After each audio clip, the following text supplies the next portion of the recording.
দিবানা তুই দিবানি রে।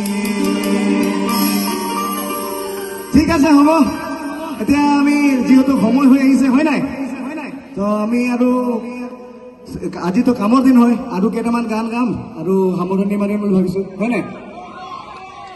বহুত বহুত ধন্যবাদ, আপোনালোকে বহুত মৰম দিয়ে আমাক, এওঁৰ ভিডিঅ'টো বহুত মৰম দিয়ে, আমাৰ জৰিটোকো বহুত মৰম দিয়ে, তাৰ কাৰণে বহুত বহুত ধন্যবাদ। আৰু এত সুন্দৰ সময় মানে অনুষ্ঠানটা হয়েছে